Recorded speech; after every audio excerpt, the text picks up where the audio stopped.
everyone. Today we're going to read the story Lon Po Po, a Red Riding Hood tale from China. Lon Po Po, retold by Ed Young.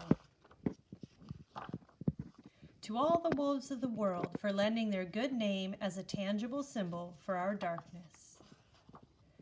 Once, long ago, there was a woman who lived alone in the country with her 3 children, Shang, Teo, and Peyotes. On the day of their grandmother's birthday, the good mother set off to see her, leaving the 3 children at home. Before she left, she said, "Be good while I'm away, my heart-loving children. I will not return tonight. Remember to close the door tight at sunset and latch it." But an old wolf lived nearby and saw the good mother leave.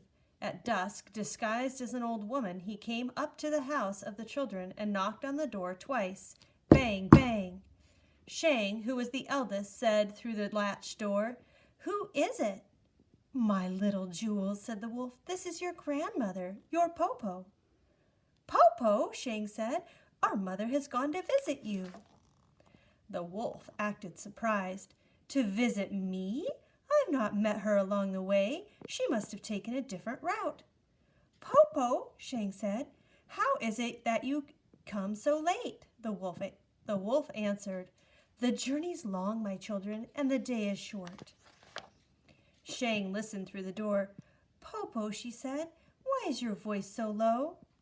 "Your grandmother has caught a cold, and good children, it is dark and windy out here. Quickly open the door and let your Po Po come in," the cunning wolf said. Teo and Peyotes could not wait. One unlatched the door and the other opened it. They shouted, "Po Po, Po Po, come in." At the moment he entered the door, the wolf blew out the candle. "Po Po," Shang asked, "why did you blow out the candle? The room is now dark." The wolf did not answer. Teo and Peyotes rushed to their Po Po and wished to be hugged. The old wolf held Teo. "Good children, you are so plump." He embraced Peyotes. "Good child, you have grown to be so sweet." Soon the old wolf pretended to be sleepy. He yawned. "Oh, all the chicks are in the coop," he said. "Po Po's sleepy too." When he climbed into the big bed, Peyotes climbed in at one end with the wolf, and Shang and Teo climbed in at the other. But when Shang stretched, she touched the wolf's tail. "Po Po, Po Po, your foot has a bush on it." Po Po has brought hemp strings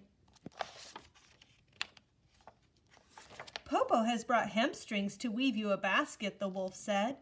Shang touched grandmother's sharp claws.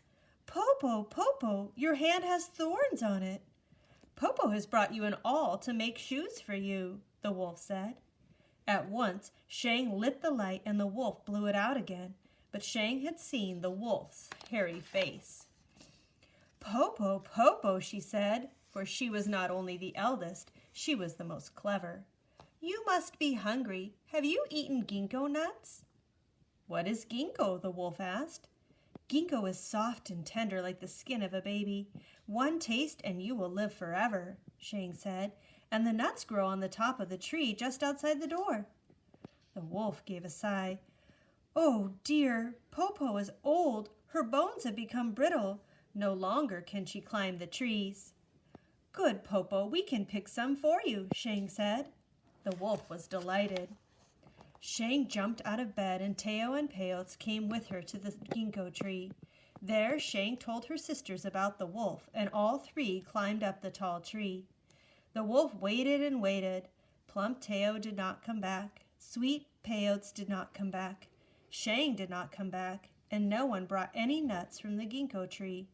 At last the wolf shouted, "Where are you, children?" "Po Po," Shang called out, "we are on the top of the tree eating ginkgo nuts." "Good children," the wolf begged, "pluck some for me." "But Po Po, ginkgo is magic only when it is plucked directly from the tree. You must come and pluck it from the tree yourself." The wolf came outside and paced back and forth under the tree where he heard the 3 children eating the ginkgo nuts at the top. "Oh, Po Po, these nuts are so tasty, the skin so tender," Shang said. The wolf's mouth began to water for a taste. Finally, Shang, the eldest and most clever child, said, "Po Po, Po Po, I have a plan. At the door, there's a big basket. Behind it is a rope. Tie the rope on the basket, sit in the basket, and throw the other end to me. I can pull you up." The wolf was overjoyed and fetched the basket and the rope, then threw one end of the rope to the top of the tree. Shang caught the rope and began to pull the basket up and up. Halfway, she let go of the rope, and the basket and the wolf fell to the ground. "I am so small and weak, Po Po," Shang pretended. "I could not hold the rope alone." "This time I will help," Teo said. "Let us do it again." The wolf had only one thought in his mind, to taste a ginkgo nut. He climbed into the basket again. Now Shang and Teo pulled the rope on the basket together, higher and higher. Again they let go, and again the wolf tumbled down, down, and bumped his head. The wolf was furious. He growled and cursed.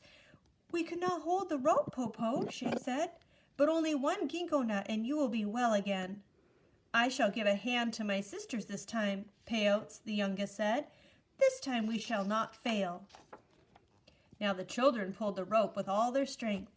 As they pulled the string, they sang, "Hey-yo, hey-yo," and the basket rose straight up, higher than the first time, higher than the second time, higher and higher until it nearly reached the top of the tree. When the wolf reached out, he could almost touch the highest branch. But at that moment, Shang coughed, and they all let go of the rope, and the basket fell down and down and down. Not only did the wolf bump his head, but he broke his heart to pieces.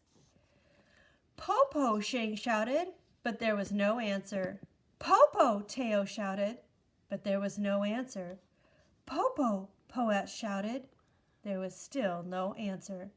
The children climbed to the branches just above the wolf and saw that he was truly dead. Then they climbed down, went into the house, closed the door, locked the door with a latch, and fell peacefully asleep. On the next day, their mother returned with baskets of food from their real Po Po, and the three sisters told her the story of the Po Po who had come.